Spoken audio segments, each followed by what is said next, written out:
Hi everyone, my name is Alia and I am the founder of Meds for Less. If you have ever had problems with your health insurance, you would know that medicines can be really expensive. When my dad hit 60, his health insurance price jacked up, and then he had to downgrade his insurance and pay for medicines out of pocket, which was extremely expensive. So then he ordered medicines from India because people said that medicine from India are significantly cheaper. And guess what? There was a 65% savings, including doctor consultation and shipping fees. Now, people are already doing this. People are ordering medicines from India, Pakistan, telling their families, like, bring it for me, bring it from India while you're traveling. And they're bringing their medicines on their behalf across international borders.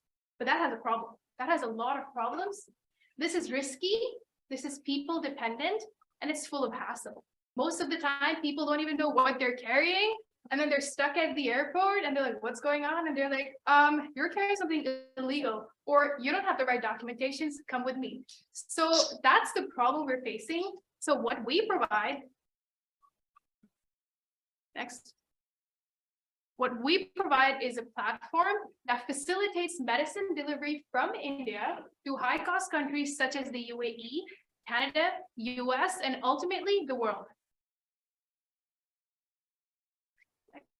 So just to put things into perspective, medicines in the US are 306% more expensive than the rest of the world.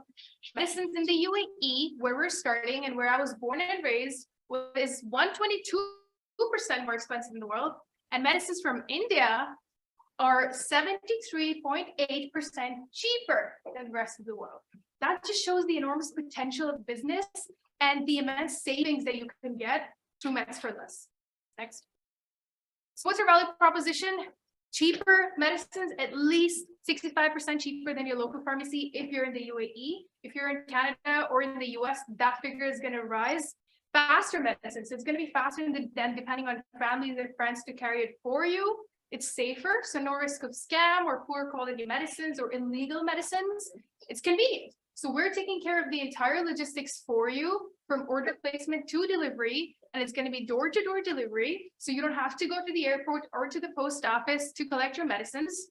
And finally, you can identify your savings. So our app is going to show you the local pricing versus the pricing in India, and it's going to show you how much potential savings you have, and then you can buy medicines that way. So just to wrap up, never mind, you can just keep that. So just to wrap up, we're Meds for Less, and what we do is make medicines affordable by connecting Indian pharmacies to customers around the world. Thank you. So I'm a bit curious to know, because I know personally when I get medicine for my grandparents, it saves them the hassle and all that time to get it. But when you're looking at like pharmacies or other locations that are local that you might be taking the money out of their pocket, like is that something that you ever considered that they might actually come and be like, hey, stop this right here?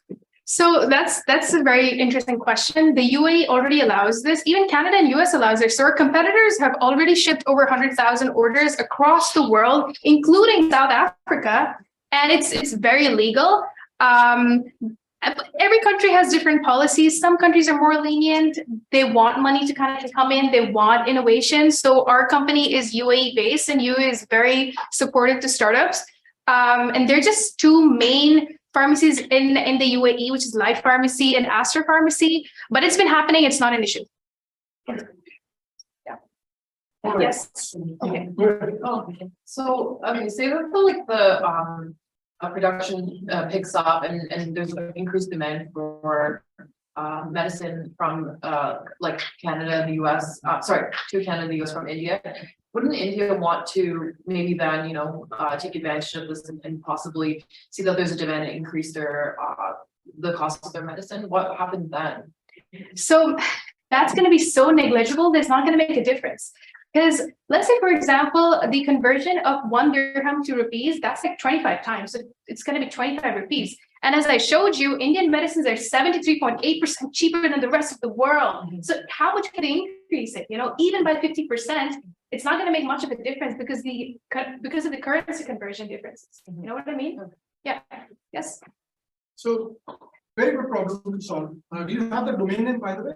Yes, yes. .com? .net. .net. Okay. All right. So, one of the reasons, and this could probably be an insight to you, why Indian medicines are very cheap. Oh, you're asking me? Yeah. Do you know the reason? It's not just labor. It's also because there's a parallel economy of fake medicine. Okay. So, I would like to understand if you've thought about this, Yeah. how to mitigate this. Yeah. And number two is about, the regulation. Yeah. For instance, a doctor might prescribe a medicine here to a patient, but you may not find the same alias there, because you have to go to the salt level to figure out what is the name there, so how do you solve that? So our platform is going to account for substitutes. It's going to suggest substitutes automatically based on the composition. So that's not an issue. And in terms of quality medicines, we're going to be partnering up and verifying and making sure that this pharmacy is proper and its supplier is proper. So that should not be an issue. Yes. So how does Meds for Less monetize this? How does Meds for Less monetize? Good question. We take 25% commission on every order. And eventually, once we increase, we'll start taking commission from courier companies and also the pharmacies because we're increasing their volume of orders. And so I guess to follow up on that, Yeah. if I were to order medicine Yes. and let's say there's not a lot of orders at the start, you would only be placing the orders after a certain threshold has been hit, or like in terms of transport, right? It only makes sense for you to transport. Good question. So that's something you would decide. So obviously you have to pay for the shipping fees. Now you need to order medicines that's going to exceed the shipping fees. So it makes sense for you to buy it. If it's below the shipping fees, then it might not make sense. If it's below the custom charges in the destination country, it might not be worth it to buy it, to pay for the shipping fees. So you need to order in bulk. You need to order for like 3 months worth of medicines to actually yield that savings. Time's up. All right. Thank you so much, guys.